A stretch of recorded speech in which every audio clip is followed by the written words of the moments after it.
All right, here we go with another one, and another one that is crazy, but the question should we be surprised, or what are we about to hear? What's up, everybody? It's your man, Chris Thorns. As always, good morning, good afternoon, good evening, whenever you're watching my content. And as always, like, comment, subscribe, and share. Ladies and gentlemen, got an interesting one here for you. We're going to talk about Jeanne Whitefeather and Donald Lantz, all right? Which I think the story originally happened last year, but I think light being shed on it now because I guess they went to trial or whatever the case may have been. But the story that's going on with these two right here is that, they have adopted black children, okay? Anything wrong with that? A lot of people say something wrong with it. A lot of people would say it's a noble thing or whatnot that they adopted black children or whatnot. I know however you feel about it is however you feel about it. It makes me no difference. But here's where it becomes a problem with me. If you can see the title there at the screen, it's saying that they adopted these black children and forced them into slavery, Oh, wow. What can you say to that? What really can you say to that? But hey, let's have a listen to this right here. What I found on Twitter. It's about a Savoy show. Savoy show or whoever it is, give a credit to them. I guess they the one that caught this video and they put it out. So let's hear what's going on. Investigators believe they targeted these children specifically from a shelter because they were black, forcing them to work as slaves. Being charged with a felony, child neglect, creating risk of injury. The two children were being locked in a barn at this home on Cheyenne Lane in Sissonville. They weren't able to locate any guardians or parental figures or anybody around the residence or the barn, and started having a conversation with two children that were inside the barn. Deputies eventually forced their way into the barn, where they said they found a 16-year-old girl and 14-year-old boy inside a 20 by 14-foot room. Investigators say the teens had no way to get out of the shed, with no running water, no bathroom. The girl told deputies their parents had brought them food around 6 o'clock that morning, but said her and her brother weren't allowed in the house and were locked in the barn for long periods every day. Eyewitness News spoke to neighbors who were afraid to go on camera, but claimed multiple families called police about the children's safety several times, and they are thankful they are now safe. Well, it's a pretty bad case. It's in any type of situation like this, it's not really comparable. A horrific condition, it's just not how you want or how you would even expect children to be raised or been taken care of. Lantz and Whitefeather eventually showed up at the home. They're now charged with child neglect, creating substantial risk of injury. The mother admitted the children were left in the shed, but reportedly told deputies they, quote, liked it. They're trying to, get the children back in better living conditions, better placement, and the detectives will continue to investigate and build this case. And deputies said a third child who was about 5 or 6 years old was found alone in the main home. Now, the child was found crying and close to the railing of an approximately 15-foot drop from a loft. The bond was initially set at $200,000 cash, and they were both able to post it. Prosecutors have said in a new complaint for forfeiture, the couple sold a $725,000 80-acre ranch in Washington state and sold their Sissonville home to post bond. And they believe both of these properties were paid for through trafficking. That will be decided in a separate court matter, but because of this, prosecutors say they found discrepancies in the financial affidavit Lantz filled out for a court-appointed attorney, leading to a new charge on his indictment. Wow. Again, I got asked the question earlier, should we... Investigators believe should we be surprised that this is going on, There's a lot of stuff that I always say that on the surface, you see it's peaches and cream. But behind closed doors and in the dark, you don't know what's really going on, especially when it got something dealing with children. you know, and this right here is just another way that shows that saying is true. The people who are hurting the most in these situations are the children or whatnot, okay? And I'm almost certain that there's more couples like them that's doing this, not only the black children, but children, period. You know, out of this story, there's some people in my culture doing the same thing to their children, treating them as slaves, locking them away in the basement, giving them food when they ready to give them food, etc., etc. All right? This is bad, this is sad, this is horrible. Okay? And it makes you wonder more, what is the foster system doing? What is DCS doing, CPS doing? What the fuck is they doing? Because they are dropping the ball all over the place. They are dropping the ball all over the place. And this is what happened when they dropped the ball. All right? How they was able to get all them children adopted like that. Okay? There's another article. Let me see. It might play an ad. You know, there's millions of people without that. Yes, it is playing the ad. So we'll pause this real quick. All right, I'm back, and let's hear this one.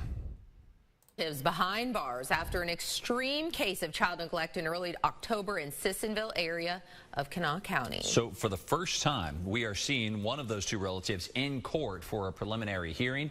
News Channel 3's Kim Rafferty sat in on the hearing today and joins us live outside the Kanawha County Courthouse. Hey, Kim. Hey, Tim, both Jeanne Whitefeather and Donald Lantz were charged in connection with a child neglect case where two children were found locked inside of a shed and another child was found in dangerous conditions. Now, Donald Lantz waived his preliminary hearing today, but we did see Jeanne Whitefeather in court for the first time since her arrest. Kanawha County's assistant prosecuting attorney, Deborah Rusnak, spoke about the testimony involving Whitefeather's case. You heard the testimony today. What these children were going through is frankly horrifying and despicable. There's no other way to describe it. On the stand, the deputy that responded to the call on October 2nd described the shed where she found two children locked inside at Whitefeather's preliminary hearing. And one of them replied, "Ma'am, I'm unable to open the door from the inside." Deputy H.K. Burdett describes what she says it looked like inside the shed. I was repulsed, for the lack of a better term. As soon as the door was open, the heat from inside hit us. The smell it made my eyes water. Burdett says in her testimony that the oldest child told her she lived in the shed. There was a table and one chair, no running water, no circulating air, no beds. The toilet for the children looked like a hospital pan or like a camping toilet. Burnett said she found 6 to 7 deep freezers of food in a section of the barn that could not be accessed, and she spotted a third child in dangerous conditions in the window of the home. I don't believe there was any circulating air in the house either. It was a very nice house. There was hardly furniture in it. Very hot, very, very empty. I attempted to speak with the defense, but we were not able to talk to them in the courtroom. Judge Leslie Grace denied a request for Whitefeather's bail reduction. Bail is still set at $200,000 with the addition of home confinement. Donald Lantz, who was also charged in connection with neglect of the 3 children, waived a preliminary hearing. Both of them are where they need to be pending the trial of this matter. Now, days after both Lantz and Whitefeather were arrested, WSAZ obtained the 911 calls, and Rusnak spoke about how important it is to report incidents that they find concerning in their neighborhoods. We'll also keep you updated with when Whitefeather or Lantz is in court next. Okay. Hey, thanks, Kim. The two, by the way, have not yet posted bail. Rusnak says that case is now bonded over to the circuit court, where it will be presented to the grand jury for indictment. It's Tillman's. All right, I think that was an earlier. I think that was an earlier article or whatnot, because I think they have supposed to be, because they sold property. From one article I read, they sold property. I guess they was wealthy. They sold property and they got their bond. They out on bond now. If I remember, I can't find it right now, but because I'm looking up so much stuff, looking at this, I tend to lose articles and stuff when I was looking at, but I think they are out right now on bond. Okay. Here's what I want to say about this. Which I don't think it's really much that I can say. I think we all gonna be in agreement that this is disgusting, and this is sad. This is pathetic. That to see this is going on, and again, I'm gonna ask the question again: should we be surprised that this is going on? Okay. Now, if I'm saying it to say that every white person is bad, of course not. Okay, of course not.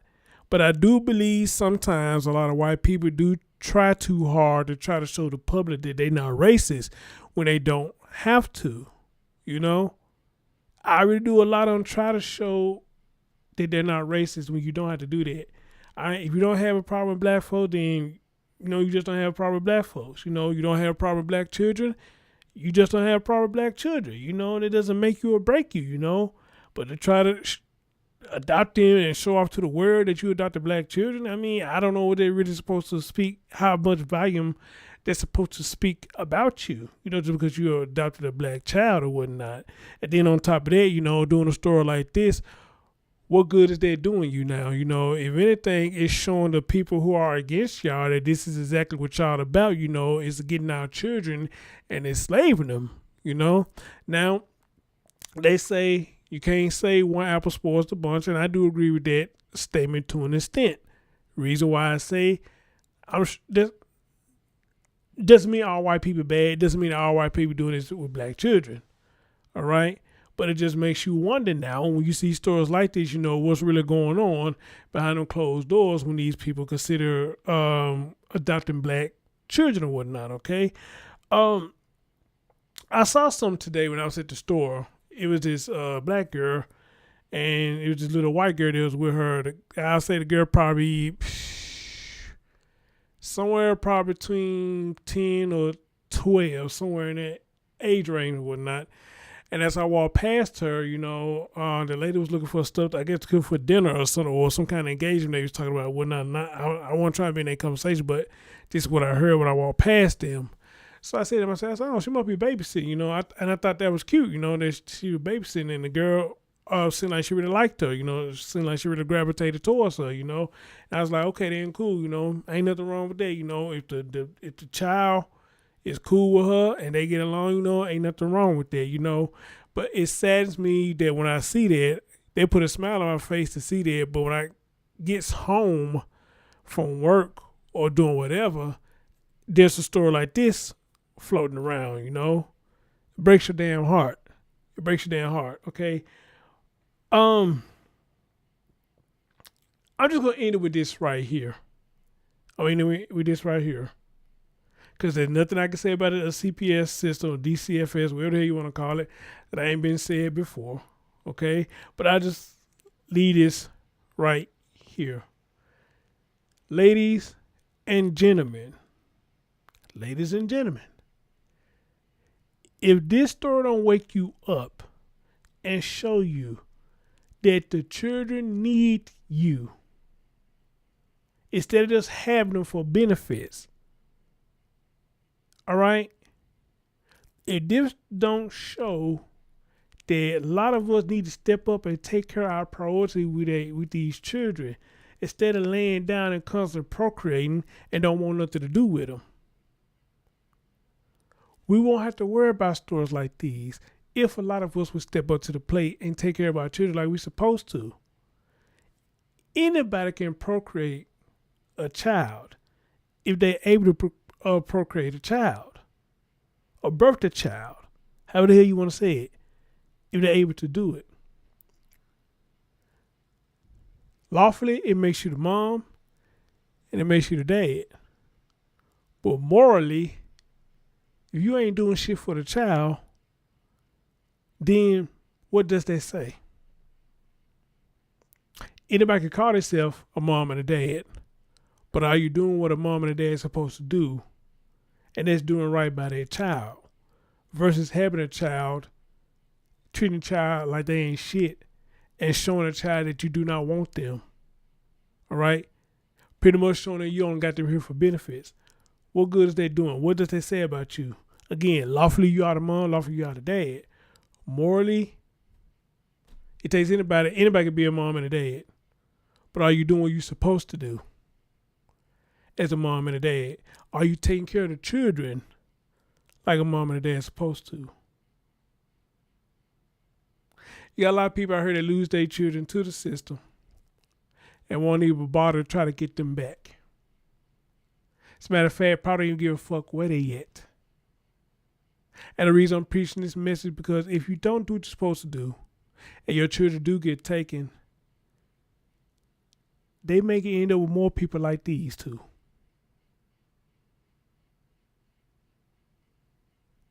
Hey, you thought about that? When your children get taken away, you're not doing what you're supposed to do, where would they end up at? CPS would tell you they find a better home for them, but we see a lot of times the homes don't be better. It be worse. It be way worse. So this is what y'all really want for our children? I would like to think not. But this should be a wake-up call for every last one of you who's a mother and a father. Please step up.